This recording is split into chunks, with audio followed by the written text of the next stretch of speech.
line starts with the word Sheini B'Yerech or Horisha. Set it up. Yeah. Sheini B'Yerech or Horisha. Horisha Klal. So I hope that you had a chance to reflect, you made notes, we discussed and explained quite extensively the meaning of the word Oir Horishin.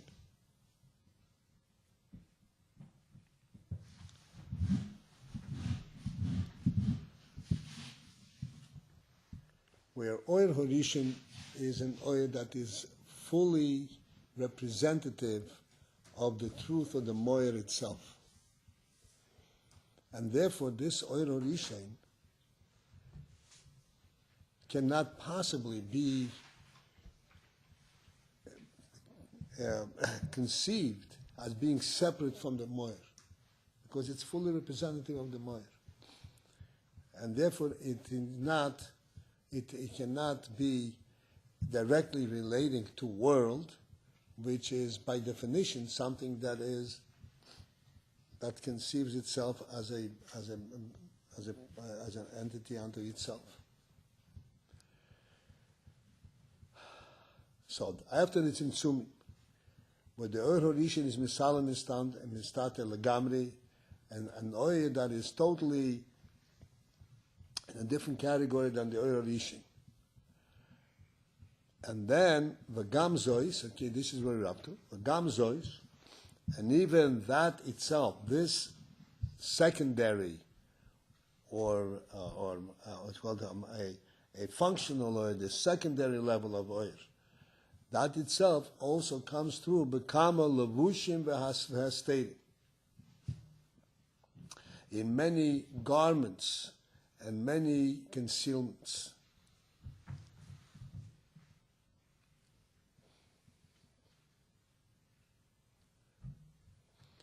To just briefly, I'm not going to go into every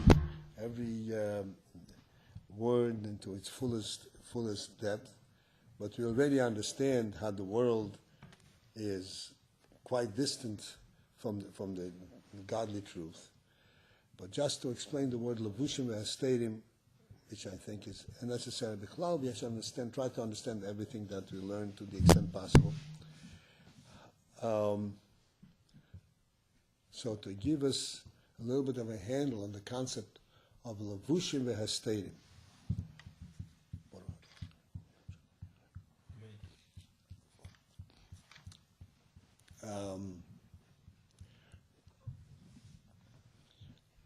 We have two functioning koiches.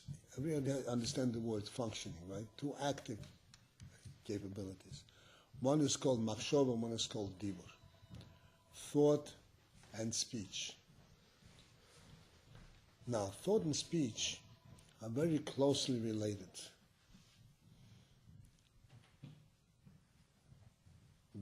And that which is, so to speak, above thought is really in a category by itself.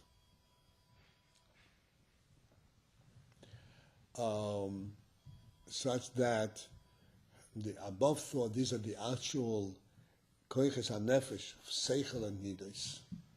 Thought is not capable of understanding anything on its own. Thought is able to be conscious and aware of what the seichel understands. But it is the seichel, hanefesh, that has a sense of seichel. And it is the midos that have a sense of midos. Thought knows what the seichel understands. And the same thing, thought is aware of the midas.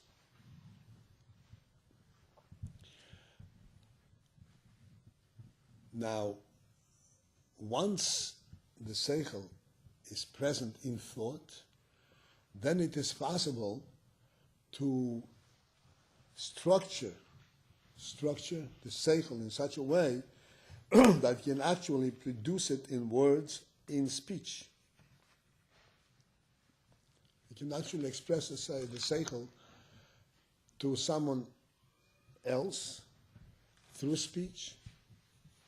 Now here we have the following scenario. We have the nefesh. and from the nefesh has koiches like seichel and midas.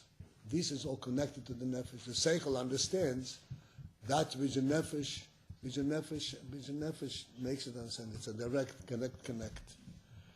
Then it comes into machshava, thought, where we become aware of what the seichel understands. This is sort of like looking at it as an outsider. You're just aware of what the seichel understands.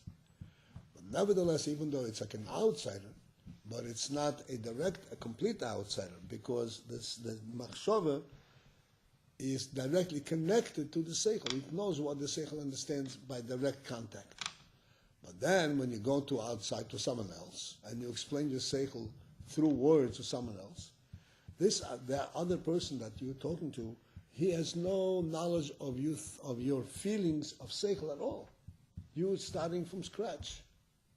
You're presenting it as something completely new.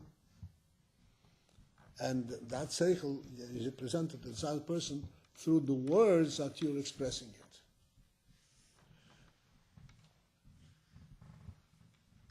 Okay? Now, here is a clear difference between machshava and dibur. Machshava, thought, and he said, even though it's like looking at the seichel from outside, like you know what the nefesh thinks, what the nefesh understands, but it's a direct connect. It's like you're connecting and you see at close up. Whereas in speech, you don't know at all what the nefesh feels. You just hear the words that are presented.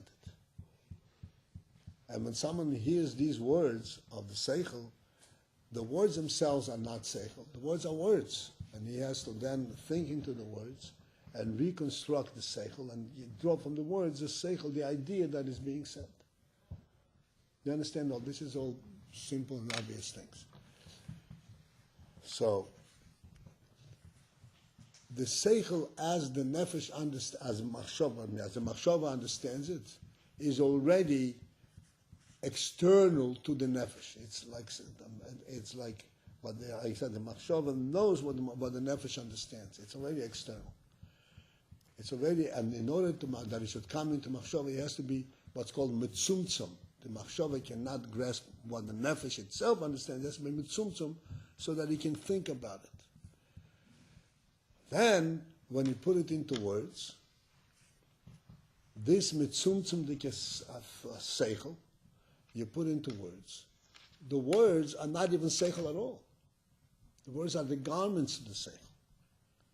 So you don't see the seichel directly at all. What you see is the garments of the seichel. And then through understanding and putting the words together and following the sentences and the paragraphs and the commas and the periods, you will be able to figure out what the seichel is. So that means after that it's all mitzumtzum already. It's very limited and it's focused exactly what the seichel is. After that it's put into a levush, into a garment that completely conceals the seichel.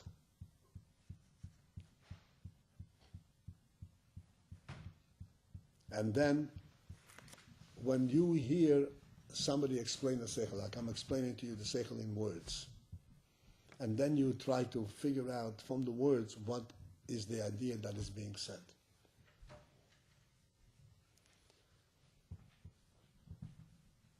The experience that you have in understanding the seichel, in drawing it from the words, the experience is as if you understand it on your own, completely separate from me. Because what I give you, I don't give you the seichel, I give you the words. And you draw from the words the seichel. So that will become completely strange, like this is called davar nifrad, a totally a separate entity. It is true that you recognize that you heard these words and it was attempted to explain to you, but nevertheless, you still have to you it seems like you labored in the words that was said, and you're able to understand what it says. That's like we're reading the words now from the book, from the Sefer. The words, the Sefer itself is not Seichel. The words are not Seichel.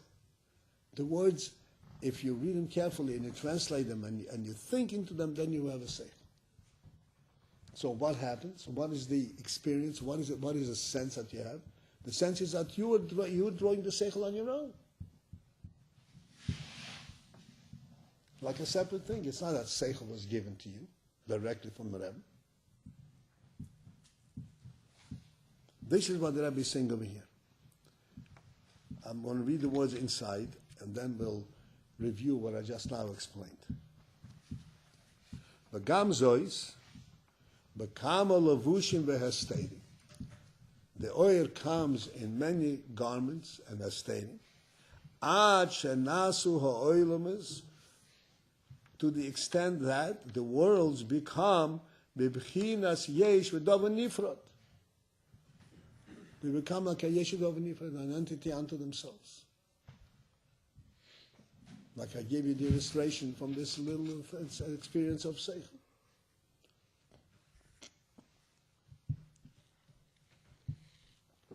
When we are sitting and learning this MAAMAR, we, in our grandstand, in our great wisdom, we think we figure out, we are making the seichel all on our own. There's nobody here teaching us. We're learning it on our own. We're figuring it out.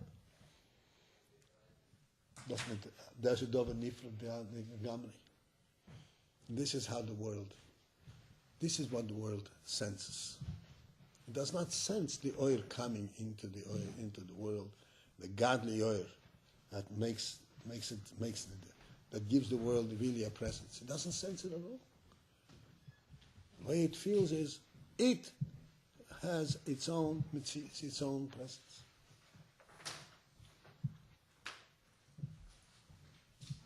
This is what happens as a result of the tzimtzum and entire process until the world becomes a really low down entity, totally not recognizing and not connecting, at least in an open and direct way, to godliness. And everything that it has it's kind of drawing on its own.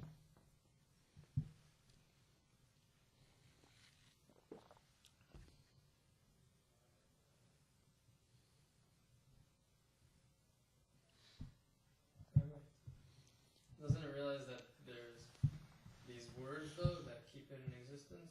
Like Hashem's speech, and it's constantly drawing from the speech, though? It's not like the speech is like the speech of a person who, when we speak to another person, they take our words and they process it with their intellect, and it becomes their own. But by Hashem, the speech is constantly there. So how could they detach themselves from it if it's always there, the speech? What is speech? Speech has no life in it, on the obvious sense, right? Nothing. It's true that, yes, of course, the words and all that, but it's so concealed that it doesn't sense that this is a godly element.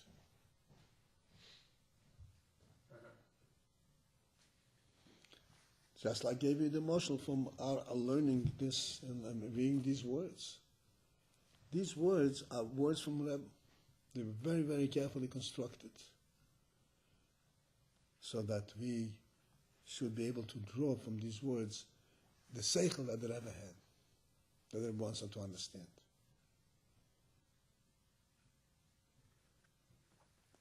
But in our experience, we translate the words and say, oh, that's what it says. It's our own accomplishment.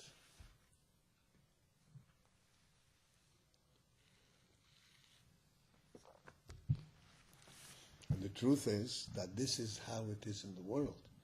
Seichel cannot be given as such, as seichel, cannot be imbued with somebody. He can teach him through words and he has to understand it on his own.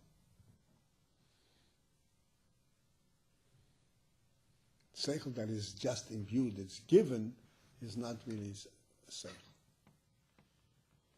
Like I told you the story with the little boy, right? Just yesterday we talked about it. Seichel that he was given, but he did not go through the process of understanding, is not his seichel.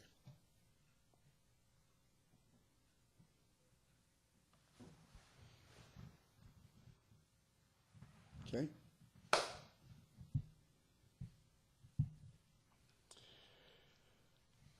All right. There's obviously a lot to be that we can speak on this, but let that be sufficient for now.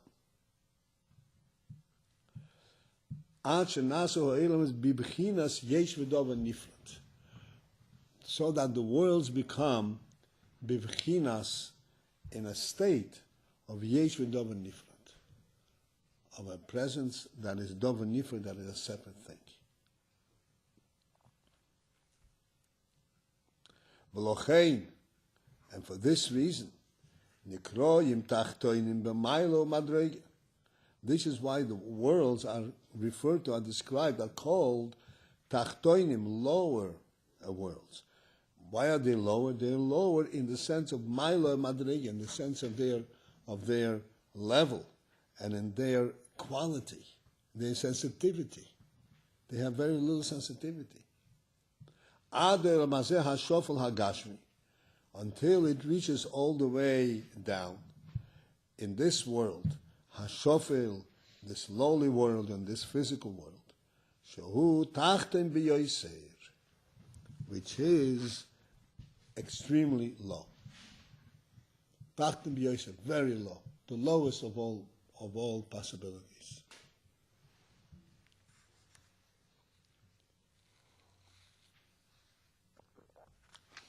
I'm going to give you a sense of what it means, the Tachten B'Yoiser, very low world.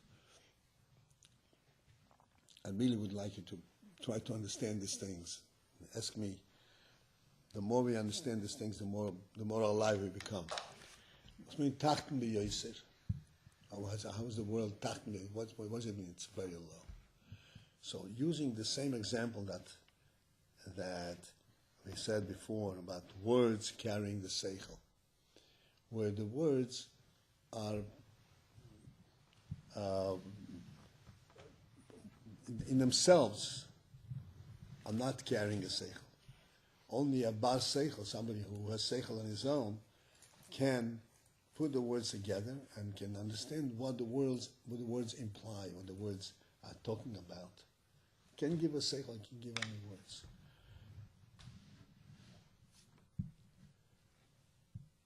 Now think of the following. So the words construct a seichel, and pieces of wood construct a table.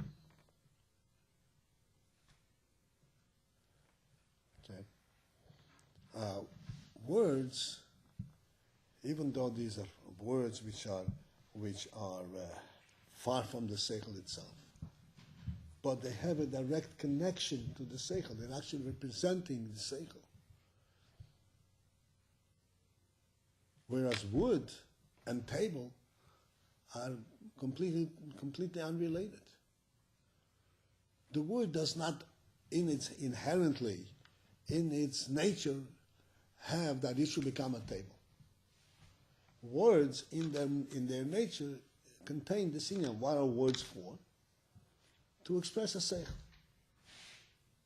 Except the seichel is very much hidden in the words. But that's what words are about. To express a thought, to express a seichel. Wood is totally uninterested in being a table. You follow what I'm saying? So the concealment of it there is total.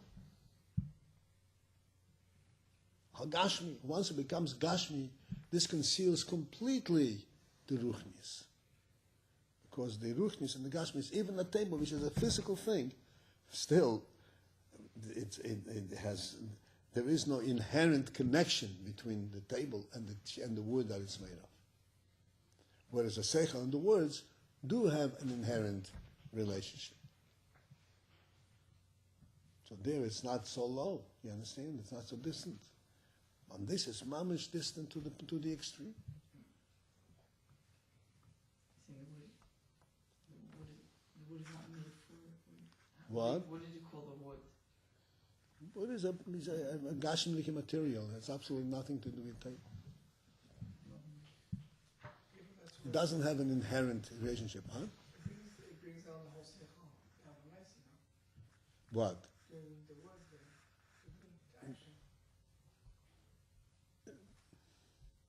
I'm second. You're talking about the table?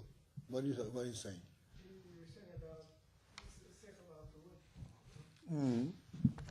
The seichel is expressed in words, right? So we said that seichel expressed in words. The words are very distant from the seichel. The words first have to be understood, put together, and drawn seichel. It's not given like a piece of seichel. You give them words, and the words contain the seichel. It's very distant. Nevertheless, there is some relationship between them. You understand? Because the words, what are words made for? To express a thought. That's what words are all about to begin with. If somebody speaks without order, without expressing a thought, we're saying, he's babbling. That's not called talking. Talking means that you put words together in a certain order. Otherwise, it's not words, it's nothing. It's sounds. Wood is not necessarily a table. You understand? Wood is an entity unto itself. They take wood and make a table out of it. So this is, so to speak, this is why it's called the lowest. When it comes to Gashmius, then you take something which is completely unrelated to the inyan that you're trying to express, and you make out of it this thing. Like we made a mishkan out of wood. The mishkan and wood are eons apart. But in this, that's what you need from this world. You take wood and make walls out of it, and this becomes a mishkan. They're totally unrelated. This room is a besmedrish. For all you know, it could be a baseball, a basketball court. You know, walls on the ceiling. So there's no compelling relationship. You understand what I'm saying? Good size. It's too low.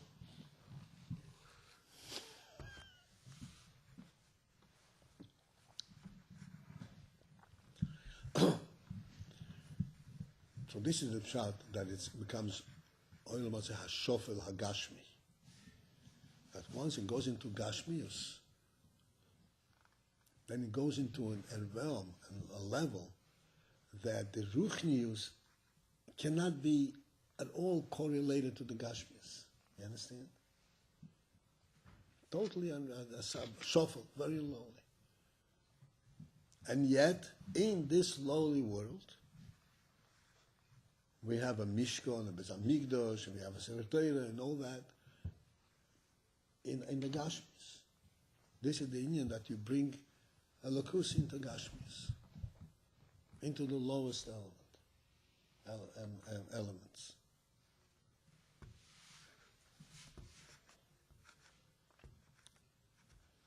Okay, we get the point?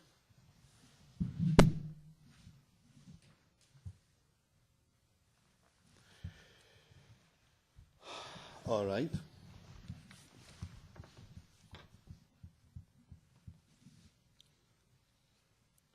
So,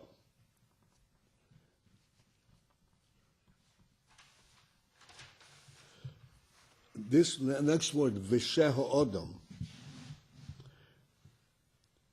Visheho Odom connects to something that was started 5 lines earlier, in order to see the grammatical connection, how this is phrased. So I want to go back 5 lines earlier and go and read them all quickly in one swoop, so we can see the continuity here, okay? So we're going to go back to the line begins Gilui Elokus, Lamato Dafko. B'loihoi hakavono. You have that? Should be, I said, V'lehoisa hakavono. This descent was not intended b'shvil oilmas olyeni, for the sake of the higher worlds. Ashashom meir gilui elkusi yisborich, where the gilui elkus is shines. Kim davke, but rather only oilmas atachtenim, the intent in the whole creation, in the whole tzimtzum was for oilmas atachtinim in the lower world. Shehis havusum hu al the tzimtzum helam ho'er, that came into being through the tzimtzum and helam ho'er, which means sheho'er horishay misalam mistata legamre, the first oil becomes completely concealed. V'nim shach oil she'ene be'erach er horishin klal, and then comes an oil that is completely incomparable to the first oil. V'gam zois, and then furthermore, even after this lowly oil, this limited oil is revealed, it comes become a levushim v'estate. It comes to many garments and concealments. Achanas ho'elam is bivchinas yesh v'dova nifrat, till the worlds become in that state of yesh v'dova nifrat. V'lochein nikroim tachtein me'mayla madrige. That's why they called low levels, low worlds, because they're very low madrige. Adolam asayat shofel hagashmi, till the very low. This lowly world Gashmi, Shuhu Tachnu B'Yeser, which is very low, that was the Kavanah, that it should be El Mahazeh HaTachnu, HaShofer HaGashmi Tachnu B'Yeser, V'Sheho Odom Ba'Avidose Yam Shegilu Elokus Yisborei. And that the person through his avodah, that was the Kavanah. This goes back to what we say before. You understand? The Kavanah was not from the Ermas El Yenim, that was Gilead. Rather it was for the lower worlds, all the way down to the lowest world, to Olam Hazeh HaShofel HaGashmi, and the Kavanah included the Indian that the person should be Mamshich Od Mavidosi, should the Tris Aveda Yamshich Gil Elokus Yisborah, should be Mamshich Gil Elokus Achiyel Yisborah Dira Betachtenim, so that he should Mamshich Gil Elokus to the extent that Sheyiyale is born a dira betachtenim, that Hashem should have a dira betachtenim. Was it mean be'oilemes hanmuchim in these lower worlds ad oilem hazeh hashofel v'hagashmi, till this very low and physical world. That's where the dira betachtenim should be affected. This is how it goes together. This is all the V'sheh ha'odam is a conclusion of the Kavanah that we said before.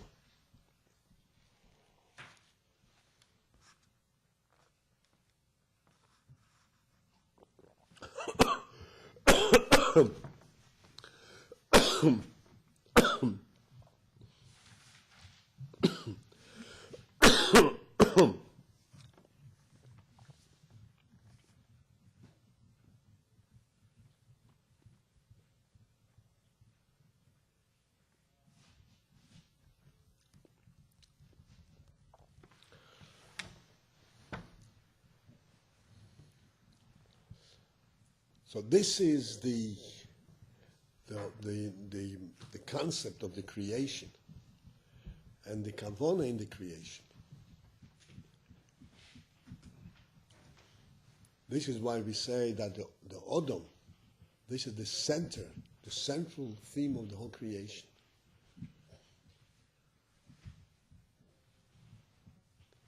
Even to the extent that we say the creation, when it occurred, what is the first day of the creation? The first day when Adam was created. Because that's when it became a real creation. Before that, it wasn't a real thing. Because Adam has that capacity to be mamshich elokus into the world, and this is what the kavanah of the whole creation, this is what the creation stands for. Not that it should be a low world. The creation stands for that should be Gil Elokus in the world, and that this Gil Elokus should come through the avodah of Adam.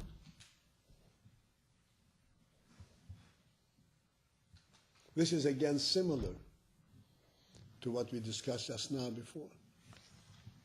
You are given words. The whole page is written over here. So much ink has been spilled in this book.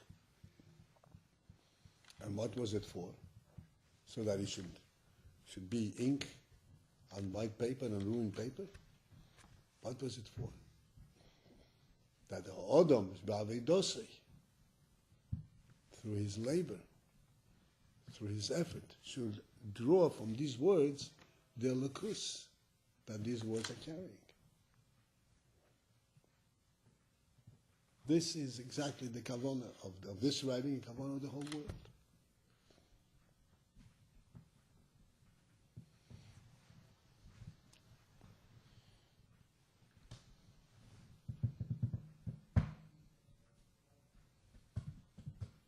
Okay?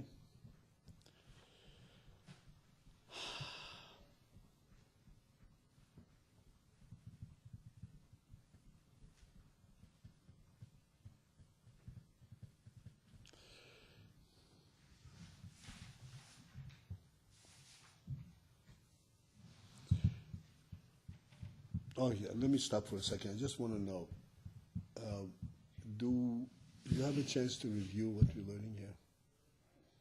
No? Don't have any chance to review it? I didn't. In other words, you have this whole part that it comes down in Hazeh, in words, and all that. But, v'sheha'odom ba'avedosei, yamshich, gil elkus, v'olam, that part becomes short, right?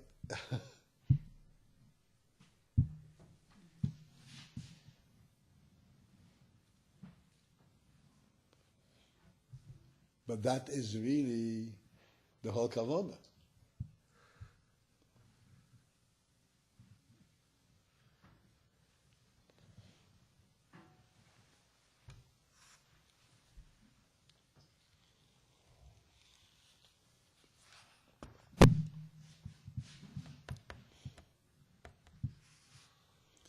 So I want to know when is going to be the first day of our learning, like, right? That's what it says. It said that this is Hayom Tchilas Ma'asecha. When is going to be the Tchilas Ma'asecha? No. He's saying time surrogate. What sagst du? No, she's saying like, oh, we should think of a time surrogate. Time. Surrogate? I think about a time surrogate. So it's me? I think about a time when I could do it. You could readily see, like I explained, that words are not seichel. And, trying to explain to you what the words contain, but as far as you're concerned, they're still plain words. You could see that, if you really delve into them, they carry a very, very profound message. But if they don't delve into them, then they carry their words, they're pieces of wood. They don't even look like a table.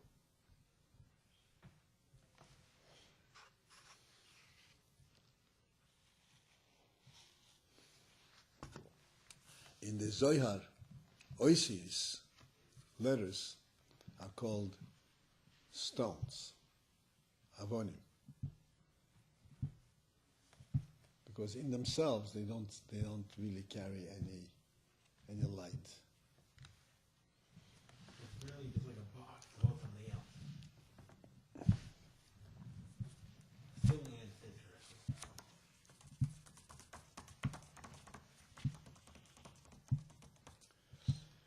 All right. So what's the profound method?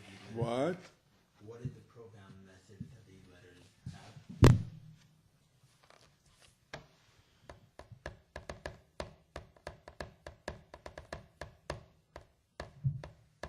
Now you're asking me if it's learning whole. Oh,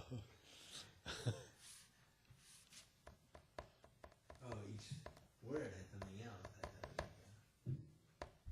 Each letter had one thing, and then you put them together like different combinations. Okay. Good stuff. It's good stuff.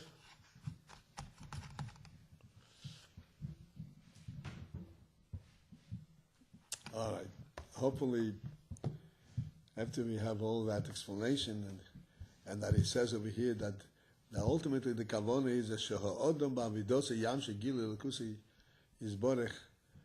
That is the ultimate kavona. Otherwise, it's just there's no real creation. Hopefully, we'll find the time and the energy to be mamshech, the human being, into this.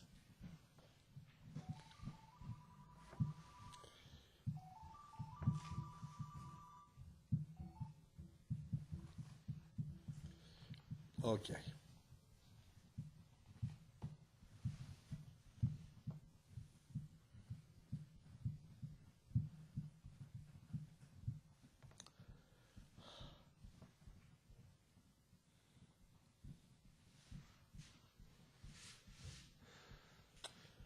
All right, let's finish one more line. We'll see what they. עד שיהיה ליסבור דירה בתחתינו. I think we said that already. Said that there will be a deal for the members of B'tachteinim, B'ilmas al Muchim, in the lower worlds, Ad Ilmas Ha'ashof HaGashmi.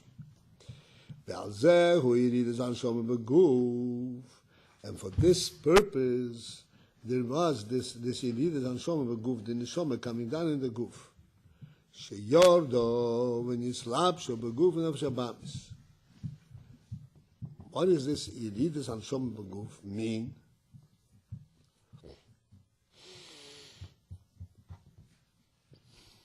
The neshama came down into the guf. Now, the coming down into the guf does not merely mean that the neshama is present, so to speak, in the world. But the coming down means it lowers itself to the level of the guf. Sheyorda v'nislapsho. The neshama came down and it was mislabesh beguf and nefesh habamis. The neshama was mislabesh; it clothed itself into the guf and the nefesh habamis. What is this imply? What is this talking about? This nislapsho beguf and nefesh habamis.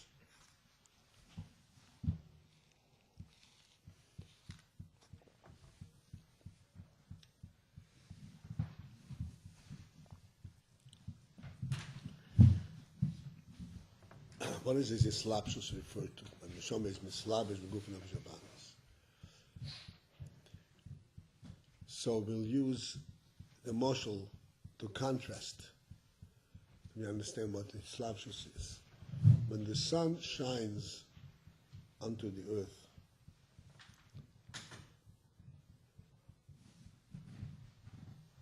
the sun light that comes on the earth, it illuminates the earth, but the sunlight does not become affected by the earth. The sunlight is not sensitive to the place where it's shining. It can be shining on a diamond, on gold, on silver, and it can be shining on dirt. It's not bothered by it, does not affect it by it. It remains exactly what it is. The light is there. And whatever the light touches, it's touched by the light, but it doesn't affect the light at all. That means that this light is not behislapshus and in the world. It is there without being affected by it. There is no difference how this line shines, as you said, on something pure and beautiful or on something dirty and ugly. Makes no difference.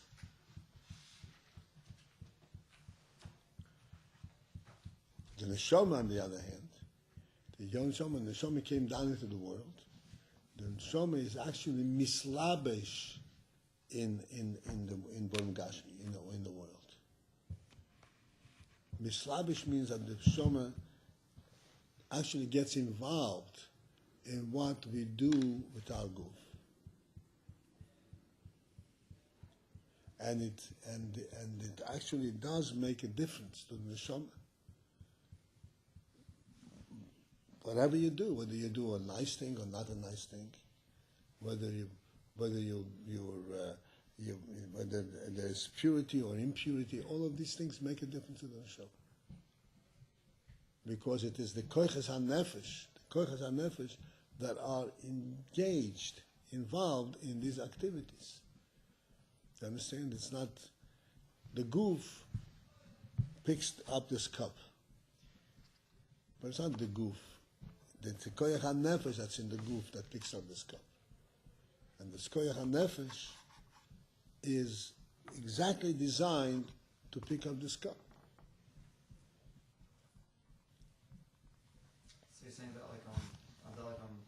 Slapshus is like being constant itself. Things being constant itself. Slapshus means being focused on what it's doing. In some sense, it's not any from Tzimtzum, although I understand how you correlate it. The idea is that when the neshama affects the goof and allows the hand to do a physical action, it is not that the hand does a physical action and the neshama is only a distant facilitator, like the sun illuminating a piece of ground. Right, but now the neshama's doing this thing, so it's like limited. I'm not getting it. Why you can't say it's like? So I can't say that like on social music. Oh no, the neshama is. I'm saying the neshama is focused on this. The neshama is not limited. The neshama, at the same time that you're doing this action, the neshama is also mechaya your whole goof. And it's mechaya your brain and your seichel and your midas and everything else. But then from that comes a very focused activity where the neshama actually gets involved. This is why, like I said, to the sunlight, it doesn't make any difference whether you're shining on a beautiful place, on a clean place, or on dirt. To the neshama makes a difference. And if one neshama is doing what he shouldn't be doing, this is something which draws the neshama into impurity. This is why it needs kapora. Kapora means to wash, to clean it up. Even though it is also true at the same time that nothing can really affect the neshama itself, the etzem neshama, like we discussed the other day. That it's not the neshama itself that's in the goof, but only ha'ora of the neshama. But the ha'ora is affected. It needs to be cleaned. The neshama itself is really above it.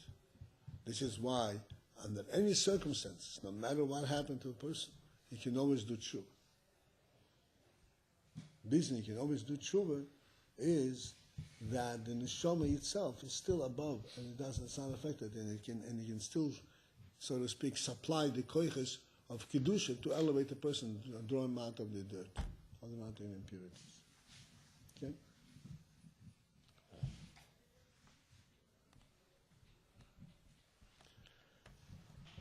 So this is the pshat yodav in Slapsh. And the significance of these words, that the neshama came down and is mislabesh in Gashmius. It's very significant. Because this, the fact that the neshama is mislabesh, this is how the neshama, the person has an effect on the world.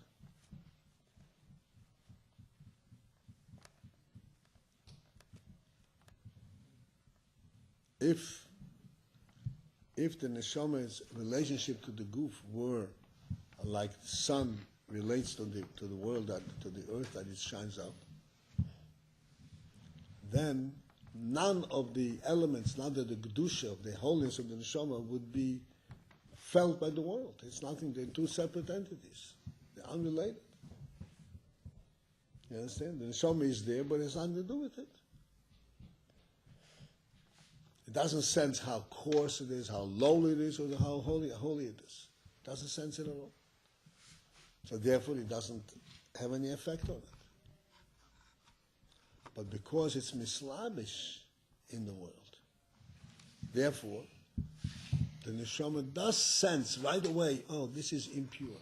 And therefore, let me just purify it. Let me draw the good part of it out of it. And this is how the from Birurim of elevating Olam Hazeh comes.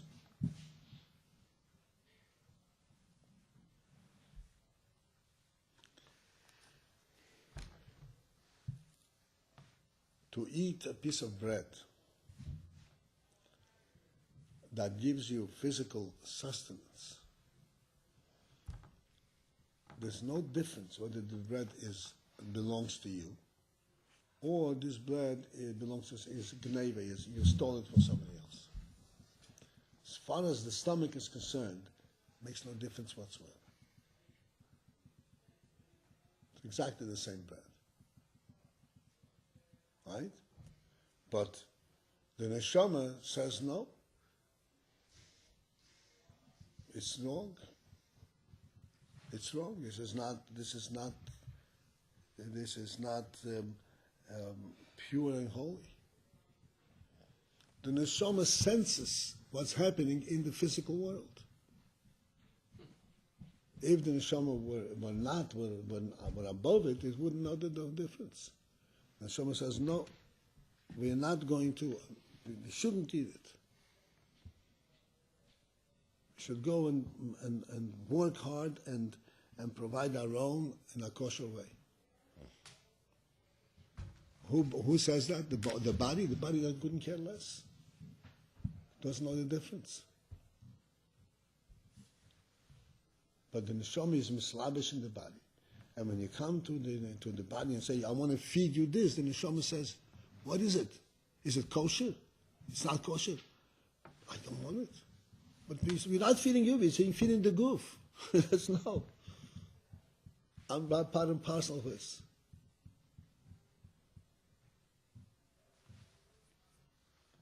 You understand? That's what it's slavish.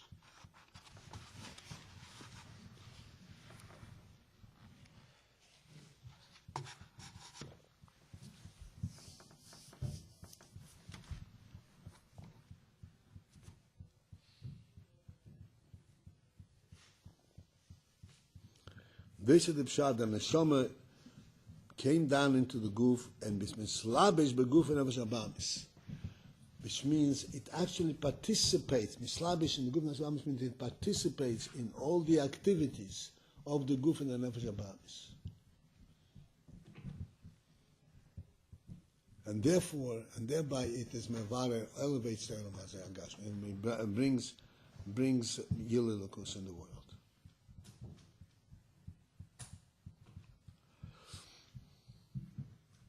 Ukmoy Kain, and the similar situation, similar phenomenon is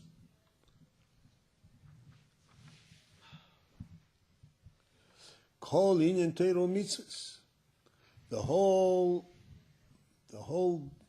phenomenon of Teiro Mitzvahs, the whole scope of Teiro Mitzvahs. Shenislab Shebedvarim Hagashmi. Torah mitzvahs are also mislabesh b'dvarim hagashmi. This is really a phenomenal thing.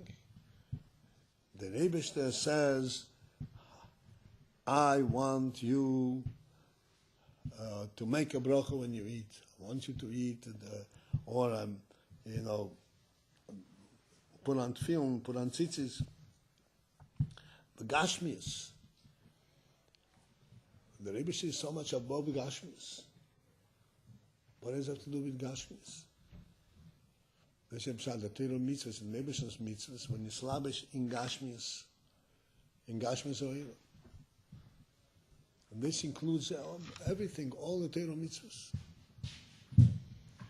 Today you could do work, tomorrow you cannot do work. It's Shabbos. And all that is his slapshus. The Torah mitzvahs mislabish in Olam Hazeh, which means like this: that Torah mitzvahs themselves are really above the Olam Hazeh, like the neshama itself is also above. But there was a hislapshus, and it came down, and it relates itself to the world. It relates itself to the world to the extent that it has an effect on the world. This is what the Rebbe says: "Kol Nino Torah mitzvahs." The whole phenomenon of Torah mitzvahs in Islam should be dvarim hagashmi. But the Torah mitzvah was mislabish in the physical things. Who and what was the purpose of that? Who bigdei lahamshich gili alakus lamato. It is in order to be mamshich alakus lamato. The gili alakus lamato.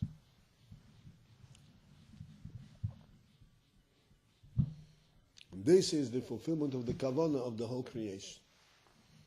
The neshama coming down into the world, and the Torah mitzvahs coming down into the world, in order to reveal Gilui Elokus in the world. Okay? this will be it for today. I hope that we'll have some time to Shohodam Ba'avidosei Yamshich Gilui HaSeichel.